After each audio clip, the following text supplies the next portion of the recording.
Hello बच्चों, स्वागत है आपका अपने YouTube channel R D classes में। आशा करता हूँ कि आप सब लोग स्वस्थ होंगे। और जैसा कि हम लोग पढ़े कक्षा 10 गणित प्रश्नावली 4.3। बच्चों, ये जो प्रश्नावली 4.3 है आपका, वो आपके जो पुरानी बुक है उसमें प्रश्नावली 4.4 में दिया गया है। क्योंकि एनसीईआरटी ने जो है कुछ सिलेबस कम कर दिए, इसलिए नई बुक में प्रश्नावली 4.3 के रूप में है। और इसका पहला ये क्वेश्चन है हमारा कि निम्न द्विघात समीकरणों के मूलों की प्रकृति ज्ञात कीजिए। यदि मूलों का अस्तित्व हो तो उन्हें ज्ञात कीजिए। तो बच्चों, क्वेश्चन को लगाने से पहले हम लोग इसके कुछ बेसिक चीज़ों के बारे में जान लेते हैं। तो चलिए हम लोग कुछ इसके बेसिक जानकारी पहले प्राप्त करते हैं। तो बच्चों, जैसा कि आप जानते हैं कि द्विघात समीकरण का ये मानक रूप होता है ax² + bx + c = 0। ये द्विघात समीकरण का मानक रूप होता है। इसमें हम लोग ज्ञात करते हैं विविक्तकर। विविक्तकर के लिए फार्मूला होता है d = b² - 4ac। तो विविक्तकर बच्चों इसलिए ज्ञात किया जाता है, इसकी सहायता से ही हम लोग मूलों की प्रकृति का पता लगाते हैं कि जो द्विघात समीकरण है उसके मूल कैसे होंगे। और ये इसका फार्मूला होता है d = b² - 4ac। तो बच्चों, यदि हमको मूलों की प्रकृति बताना है विविक्तकर की सहायता से, तो इसके लिए हमारा कंडीशन है कि यदि d का जो मान है वो जीरो से बड़ा प्राप्त होता है। यहाँ पे चूंकि जो इसका देखिए मुख जो है वो d की तरफ खुला है, इसलिए इसे हम कहेंगे कि ये जो है 0 से बड़ा है। तो इसके जो मूल होते हैं वो दो भिन्न वास्तविक मूल प्राप्त होते हैं।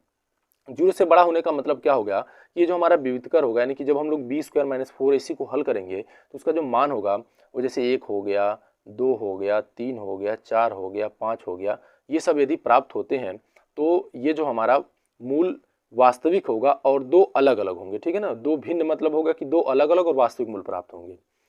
यदि d का जो मान है वो 0 प्राप्त हो जाता है, ठीक है, यानी कि b² - 4ac को हम हल करते हैं और उसका आंसर 0 हो जाता है, तो इसके जो मूल होंगे वास्तविक होंगे और साथ ही में बराबर भी होंगे। ठीक है, कोई भी वास्तविक संख्या प्राप्त हो सकती है और साथ ही में बराबर भी होंगे, यानी कि दोनों मूल समान होंगे।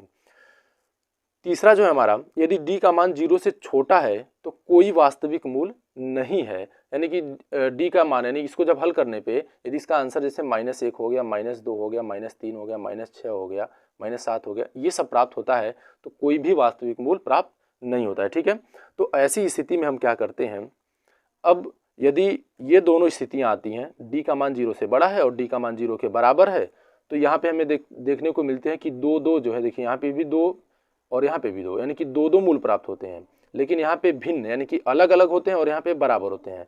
तो दो मूल इसलिए प्राप्त होते हैं क्योंकि यहाँ पे देखिए ये जो द्विघात समीकरण है आपका, ये 2 घात का, इसलिए इसके 2 मूल प्राप्त होंगे। ठीक है ना, तो अब 2 मूल तभी प्राप्त आपके होंगे जब ये इस रूप का होगा, या d जो है 0 से बड़ा हो या d का मान 0 के बराबर हो, तभी जो है हम कहते हैं कि मूलों का अस्तित्व है। यानी कि इन दोनों स्थितियों में जो होता है मूल का अस्तित्व होता है। ठीक है ना, इन दोनों स्थितियों में मूल का अस्तित्व है, और अगर ये स्थिति आती है तो मूल का अस्तित्व नहीं है।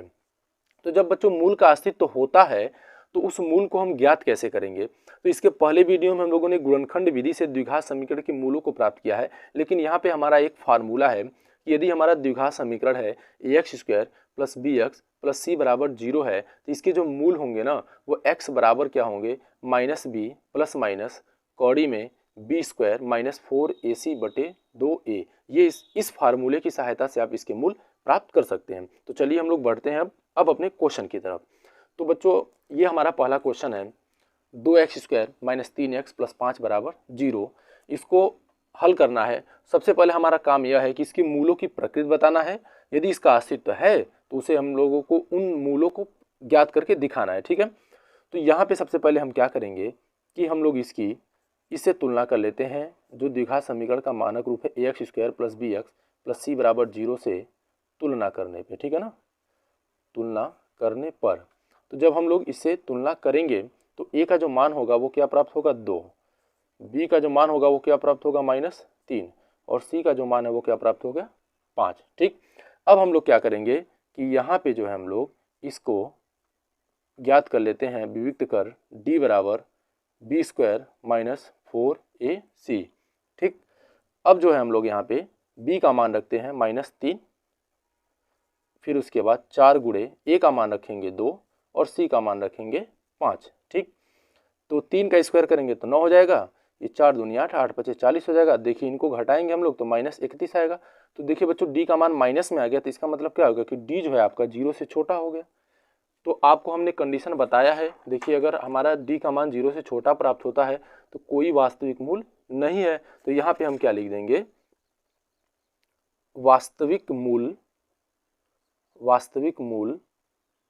का अस्तित्व नहीं है, अस्तित्व नहीं है। ठीक, तो ये बात जो है यहीं पे खत्म हो गई। यहाँ पे इसके आगे हमको कुछ नहीं करना है। लेकिन जब हम लोग बढ़ते हैं अब अपने दूसरे क्वेश्चन की तरफ, देखिए हमारा दूसरा क्वेश्चन है और इससे हम लोग हल करते हैं। तो यहाँ भी हम क्या करेंगे कि जो द्विघात समीकरण का मानक रूप होता है x² + bx + c = 0 से हम लोग इसकी भी तुलना करते हैं। तो जब हम लोग तुलना करते हैं तो यहाँ पे हम प्राप्त करेंगे कि a का जो मान है वो 3 हो जाएगा और b का जो मान है -4 कड़ी में 3 होगा, और देखिए c का जो मान है वो क्या हो जाएगा, 4 हो जाएगा। ठीक, तो यहाँ भी हम पहले क्या करेंगे कि इसका भी विविक्तकर ही ज्ञात करते हैं कि इसका विविक्तकर क्या होगा, क्योंकि विविक्तकर के बाद ही मूलों की प्रकृति हम बता सकते हैं। तो विविक्तकर जो होगा d बराबर के होता है b² - 4ac। तो बच्चों यहाँ पे b का जो मान है देखिए -4 कड़ी में 3 है, तो -4 कड़ी में 3 का स्क्वायर -4, a का जो मान है 3 है और c का जो मान है आपका 4 है। तो इस तरह से हम लोग जब 4 का स्क्वायर करेंगे 16 हो जाएगा और कड़ी में 3 का स्क्वायर करेंगे कड़ी हट जाएगी। तो यहाँ पे देखिए 16 और गुणे इसका जब स्क्वायर होगा तो कड़ी हट जाएगी, 3 लिखा जाएगा और ये 4 तियाँ 12 और 12 चौके 48 हो जाएगा।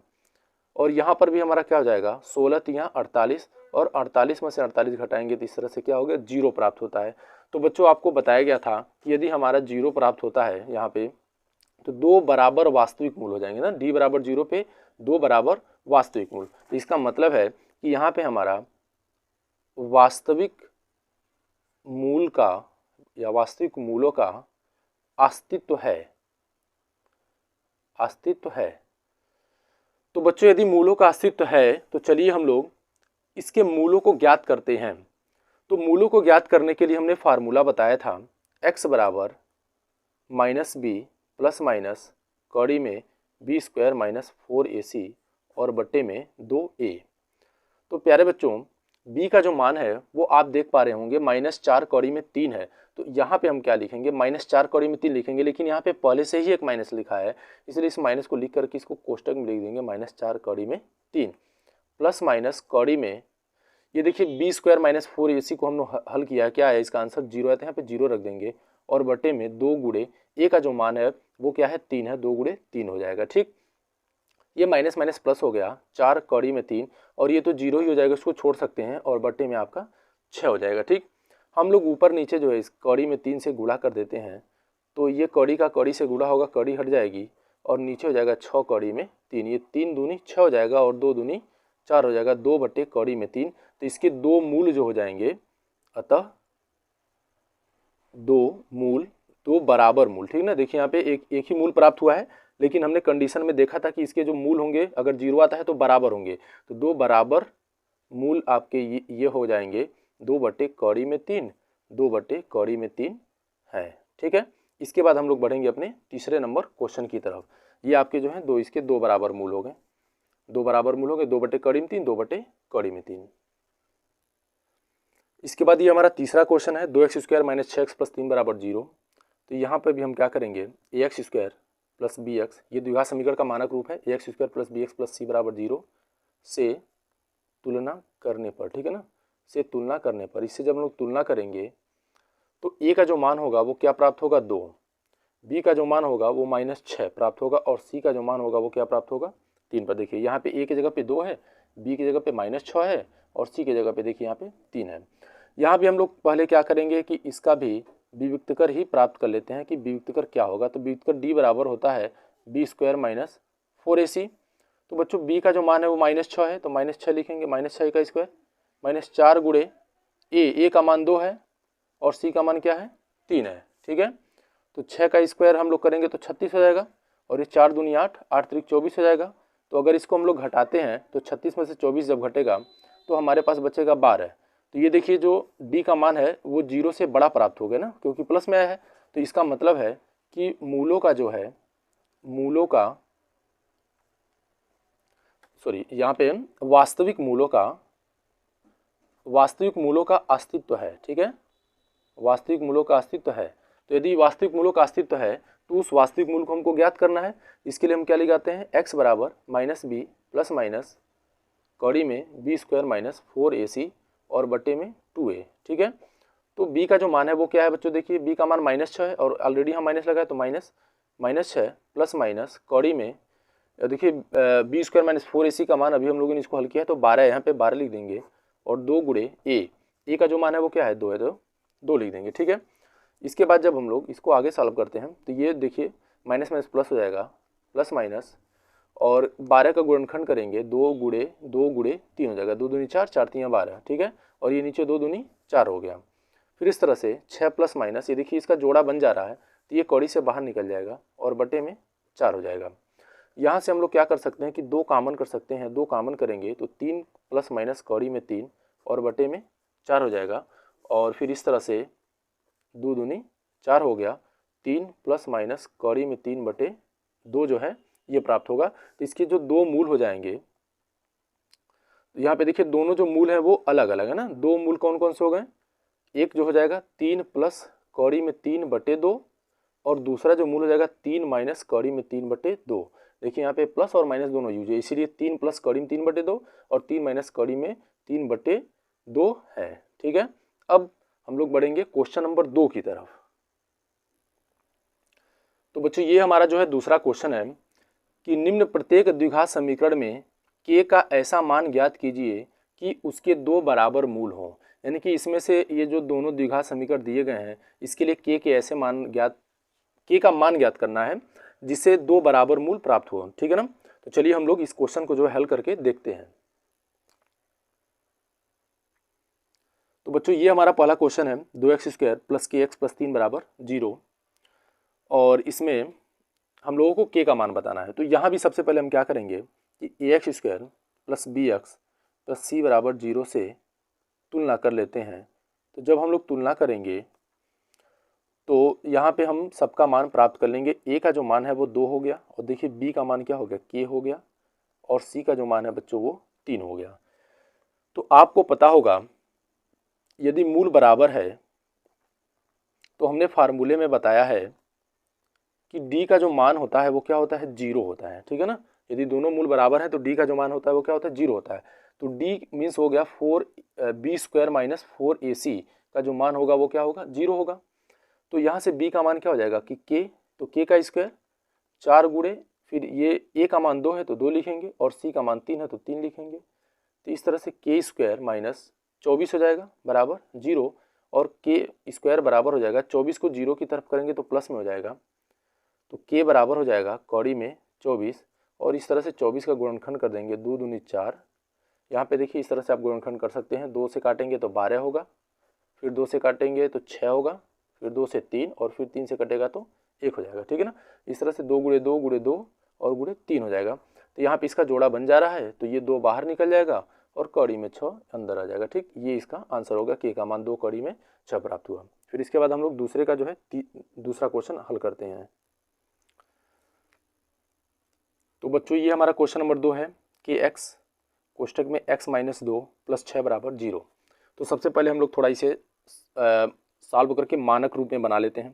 तो देखिए kx का x में गुणा होगा तो ये kx स्क्वायर हो जाएगा, फिर kx का 2 में गुणा होगा तो माइनस 2 kx हो जाएगा और प्लस 6 और बराबर में हमारा 0 होगा। ठीक, अब हम क्या करेंगे कि इसका ax square plus bx plus c बराबर 0 से तुलना कर लेते हैं।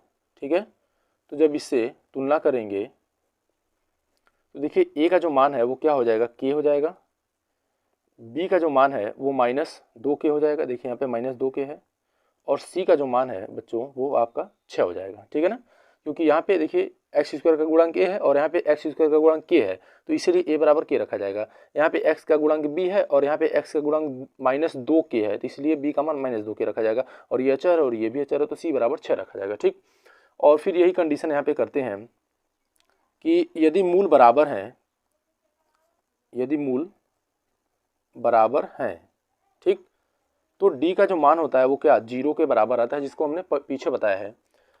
इस तरह से b स्क्वायर माइनस 4ac बराबर भी क्या प्राप्त होगा, 0 प्राप्त होगा।